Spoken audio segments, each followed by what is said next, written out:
All right, welcome back to the KFYR Plus News Desk. And March is Colorectal Cancer Awareness Month, and new data shows colorectal cancer is now the deadliest cancer for Americans under 50. Today, we're joined by Dr. Cedric McFadden and Jeremy Drenikoff to discuss rising risks, symptoms, and the life-saving power of screenings. Thank you both for your time today.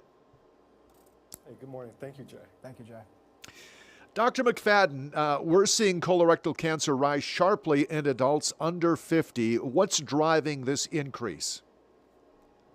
Well, the short answer is there's probably not a single cause for that increase. We suspect it's a combination. It's a combination of either the types of foods that we're eating, higher rates of obesity, or perhaps more sedentary than we used to be. And I think all that together as a collective creates that pattern that we're seeing. But make no mistake, young people are and can be diagnosed with colorectal cancer. In fact, 1 out of every 10 diagnoses is made in somebody who's under the age of 50, which is why we're here today, to bring awareness to those risks and those signs and symptoms that can be present. Doctor, what symptoms should never be ignored, even by young and those that feel healthy? Right, so here are the big ones. Blood in the stool. Even if it happens just once, it should not be ignored. Abdominal pain or changes in the bowel habits, or even having just fatigue or unexplained weight loss, those can be signs or symptoms. But the reality is, in many cases, there are no signs or symptoms. And that's why screening is so important, to find the problems in the earlier stages. And why is screening so critical, and what makes colorectal cancer so preventable? Yeah, so if we can find through a colonoscopy a small polyp that has the potential to becoming a cancer, we can remove it, and that polyp will never have the chance to become a cancer. Additionally, if we can find an earlier stage cancer, patients will do better. I mean, the survival at earlier stage cancer is greater than 90%. And that's why it's so crucial that we have more options, that we can treat the patients in the earlier stages, and patients overall do better. Let's bring Jeremy in. Jeremy, your mom, Joanna, was diagnosed at 46 and passed away less than 2 years later.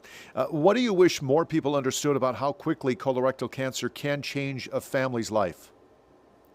Well, first, thanks for having me on today, Jay. I really appreciate it. And this is really important to me and my family. Like you mentioned, my mom's diagnosis to death was less than 2 years. And with that, we really try and make sure that we're, showing everybody how quickly this can change a family's life. It turned our family upside down really, really quickly. We work to try and turn our pain into purpose. And something we've done, in addition to coming on today and talking about this and raising awareness, we've created an event called March 4th, which is an annual 5K we do that raises money for the Colorectal Cancer Alliance geared towards ending colon cancer in our lifetime through awareness and prevention. And that term March 4th has a dual meaning for us. It's March 4th as a moving forward. My mom always pushed that to us, but it also was really fitting because she died on March 4th of 2016, 10 years ago today. And with that, it's really important that we just make sure that everybody's getting screened, because it can happen to anybody. Your family created this event. What inspired you to turn grief into action? My mom's legacy. We have this event. It's follow us on Instagram. It's March 4th for Joanna. But my sister Rebecca had this idea for the 5K every year. And it's something that we turned and ran with, and we're now 9 years running, and super, super proud. Jeremy, many people continue to delay screening because they feel too young or too busy. What would you say to someone listening right now who's putting it off? I'd say 2 things. First of all, colonoscopy is really not that bad. The prep is just uncomfortable for one night. Could trade it for a lifetime. And frankly, it's a really good nap as well. And in addition to that, I really push you guys to think about the fact that the screening age was lowered in 2021 from 50 to 45. My mom was diagnosed at the age of 46 in 2014. If the age was 45 back then, she might still be here today. So it really is a difference between life and death. Yeah. Dr. McFadden, the Colorectal Cancer Alliance is pushing for accelerated research through Project Cure CRC. Now, what breakthroughs are most urgently needed right now?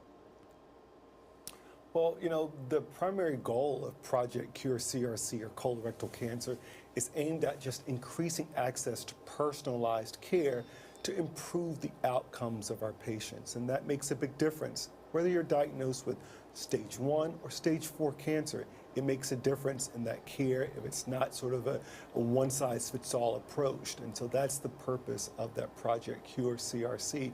But in addition, there's also getscreened.org that gives information about walking through your own risk factors and when you should begin screening based on those risk factors and what test may be more appropriate for you. So that's another great website to pay attention to, is getscreened.org. Well, thank you both for being here. Colorectal cancer is rising in younger adults, but screening does save lives. Know your risks. Don't wait for symptoms. Visit ccaalliance.org for more information and support. Thank you, Dr. McFadden, and Jeremy, thank you as well. Thank you so much, Jeff. All right, 6 minutes past the top of the hour. We'll take a break here at the News Desk. We'll come back with a look at your local headlines next on KFYR+.